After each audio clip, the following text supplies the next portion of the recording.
Esports are a very significant part of video game culture. With over 71 million people worldwide watching esports in 2013 alone, and the global esports market generating over $325 million of revenue in 2015, there's no denying the fact that esports strongly influence the gaming industry as a whole. I just thought that needed to be said before I go any further in the video because people look at the title and think that I'm just shitting on esports and think that esports are terrible.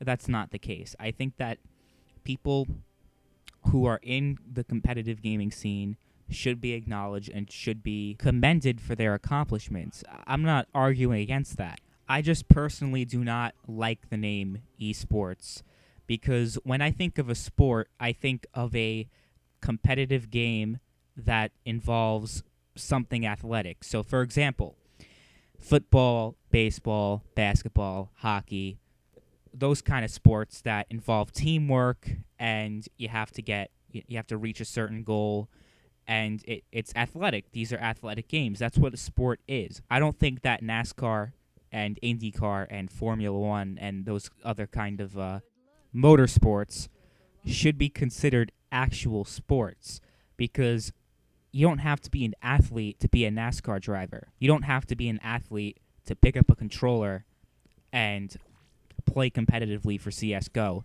So that's why I don't agree with the name esports. I think competitive gaming or even professional gaming, because these people make a shit ton of money off of what they do, I think that's a more suitable name for this sort of thing. I don't think that esports is an okay terminology. I just made that the title of my video because it's more recognizable and people know what I'm talking about. I don't necessarily agree with the name esports. I don't think that esports are real sports, and some people are going to disagree with me, but it's just the truth. Same with anything else that doesn't involve athletics and isn't a competition. Those are the two requirements for something to be a sport. It has to be athletic, and it also has to be a competition. That's why UFC and boxing, they are sports because it's a competition.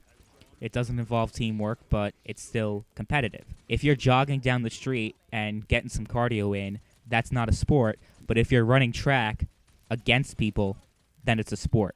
While esports do have the competitive aspect of what makes a sport, but there's no athletics involved at all in playing video games, unless I guess there's a competitive scene for Wii Fit or something like that, then okay, maybe you could call it a sport, maybe. But for the most part, video games aren't athletic at all. They really aren't. So that's why I don't agree with the term esports. I know there will be a lot of people who do not agree with what I have said, but it needs to be said because I just think it's flat out ridiculous to put competitive gamers in the same conversation as actual athletes. And this is coming from someone who does a lot of gaming, who plays a lot of video games, and isn't really a huge sports fan, but I am at least able to recognize the difference between the two.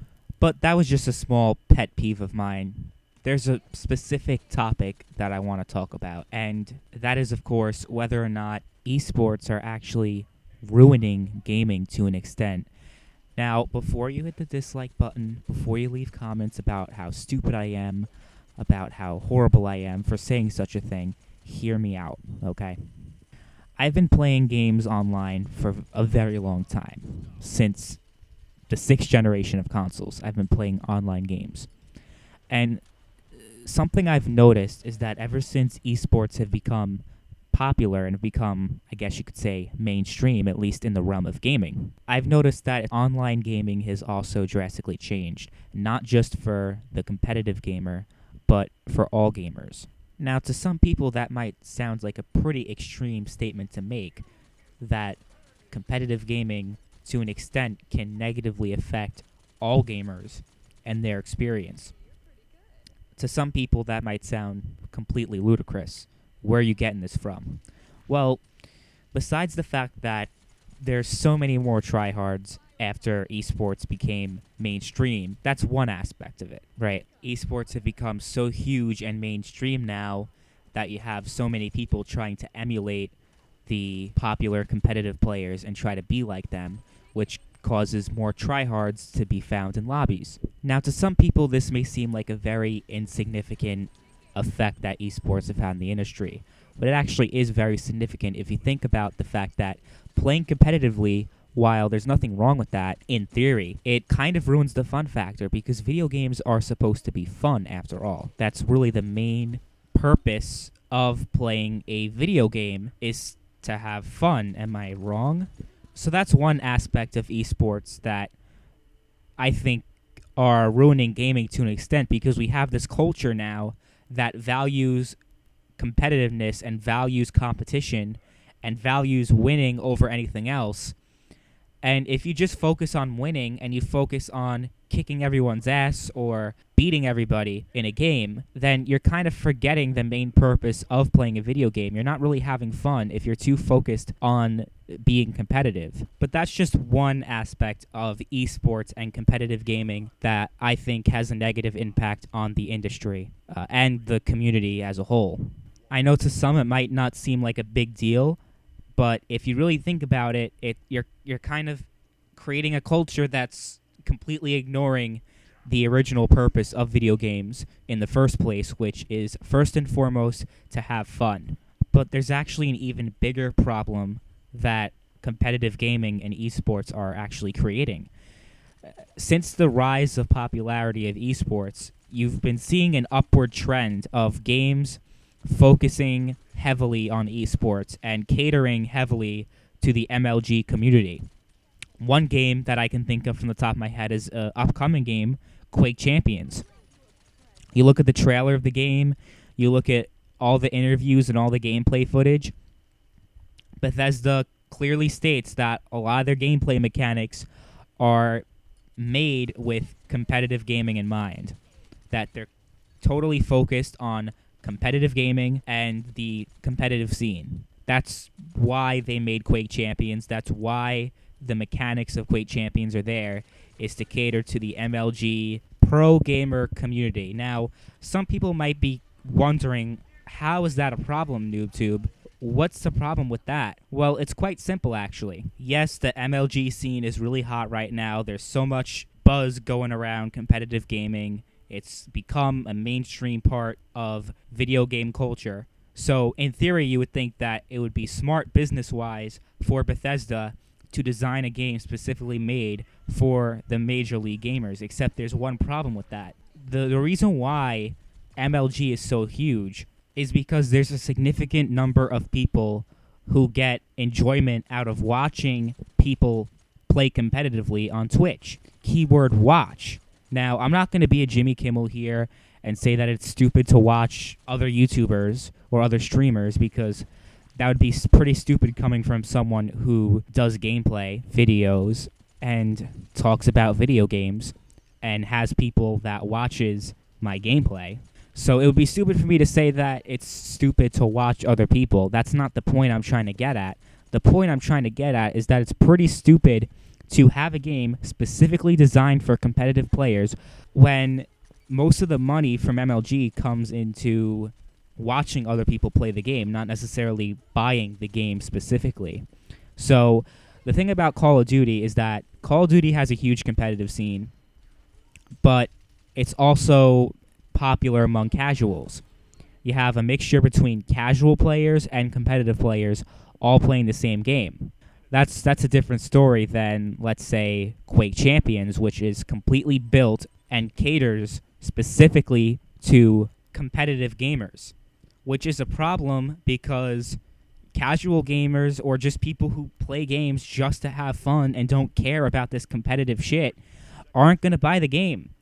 I don't expect that Quake Champions is going to be a huge multi-million-dollar success, especially since it will only be available on one platform, but mainly because it's only catering to MLG professional gamers and doesn't really have the general consumer in mind, which usually doesn't translate well in game sales. You might have a lot of buzz about your game with people watching competitive gamers, but people don't actually want to play the game if it has mechanics that are only designed for MLG gamers, which is really bad for the average gamer. And keep in mind, this is coming from someone who absolutely despises skill-based matchmaking and doesn't think that it should be in any video game. So I'm pretty much down the middle when it comes to the whole competitive versus fun factor. I do think that competitive gaming should exist. It has its place in the gaming industry, for sure. I'm not saying that it shouldn't exist. That's not the message I'm trying to bring out in this video. But I don't think that we should value competition